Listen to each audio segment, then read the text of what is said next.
सबसे खुशकिस्मत सपना है जिससे मैं मिला हूँ। जब भी वह बाहर निकलती है, बारिश का आसमान अचानक साफ हो जाता है। जब वह सड़क पर किसी गड्ढे में कूदना चाहती है तो एक अखबार तुरंत उसे रोकने के लिए उड़कर आता है, मानो स्वर्ग उसे चोट लगते हुए नहीं देख सकता। जब भी वह किसी लॉटरी मशीन के पास से गुजरती है तो वह हमेशा जैकपॉट देती है। सड़क किनारे मुरझाए मेंढक भी उसकी उपस्थिति पर खिल उठते हैं। यहाँ तक कि पक्षी भी उसके लिए पुष्पमालाएं लाने दौड़ पड़ते हैं। इस सपना की इतनी अच्छी किस्मत का कारण यह है कि जब भी वह कोई वीडियो देखती है तो उसे लगातार 3 वीडियो मिलते हैं। लेकिन यह राहुल बहुत ही बदकिस्मत है। जब भी वह बाहर निकलता है, दरवाजा बंद करने वाली आवाज उसे लग जाती है। फिर धूप वाला दिन मूसलाधार बारिश में बदल जाता है। उसके पास छाता लेने के अलावा कोई चारा नहीं होता। लेकिन जब वह छाता लेकर बाहर निकलता है तो आसमान फिर से साफ हो जाता है। आसमान अचानक साफ हो जाता है। अचानक तेज हवा चली। छाते से घसीटा जा रहा लड़का रुक नहीं पा रहा था। जैसे ही वह एक शीशे के पास से गुजरा, वह टूट गया। उस दिन 2 बिल्कुल अलग अलग नियति वाले लोग संयोग से टकरा गए। राहुल सपना को देखते ही उसकी खूबसूरती पर मोहित हो गया। उसका दिल भर आया। राहुल ने दोस्ताना अंदाज में अपना हाथ बढ़ाया, लेकिन राहुल डर के मारे उठ खड़ा हुआ। उसे डर था कि कहीं उसकी बदकिस्मती लड़की पर भी ना आ जाए। निराश होकर वह चुपचाप चला गया। जहाँ भी वे गुजरे, फूल मुरझा गए। सपना ने अपने घायल हाथ को खुशी से देखा। पहली बार उसे चोट लगी थी। हालांकि लड़का कुछ ही कदम चला था कि उसका पैर एक अखबार पर पड़ गया और आइसक्रीम के ठेलों के जंगल में गिर गया। ठेले नियंत्रण खो बैठे और सपना से टकरा गए। और ऐसा ही हुआ। वे दोनों ठेले में गिर गए, जो पल भर में पहाड़ी से नीचे की ओर चला गया। हालांकि राहुल की बदकिस्मती की वजह से कई गाड़ियां आपस में टकरा गई। सपना तुरंत आगे बढ़ी और ठेले का एक टुकड़ा उड़ गया। ठेला उसमें से होकर सुरंग में जा गिरा। लड़की की खुशकिस्मती से वे सामने से आ रहे सभी ट्रैफिक से बच निकले और फिर 360 डिग्री का चक्कर लगाकर सुरंग से सफलतापूर्वक बाहर निकल गए। फिर वे पियानो स्ट्रीट पहुंचे। आसमान से एक के बाद एक पियानो गिरने लगे और दोनों तुरंत उड़ गए। लड़की ने तुरंत राहुल का हाथ थाम लिया और पियानो पर दौड़ पड़ी। राहुल पहली बार मुस्कुराया। फिर वे गाड़ी पर वापस आए और ढलान से नीचे की ओर दौड़ पड़े। लड़की डरी नहीं। उसने खुशी खुशी अपने हाथ ऊपर कर लिए। राहुल ने भी हाथ ऊपर करने की कोशिश की, लेकिन तभी गाड़ी अचानक सड़क से उतर गई और समुद्र में गिरने ही वाली थी।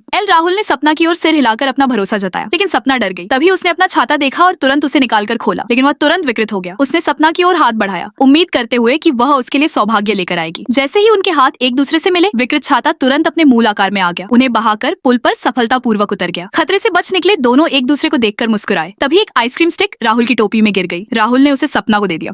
भाग्यशाली सपना को और आइसक्रीम स्टिक मिल गई, लेकिन उन्हें कोई फर्क नहीं पड़ा। वे पुल पर बैठकर खुशी खुशी आइसक्रीम स्टिक खाने लगे।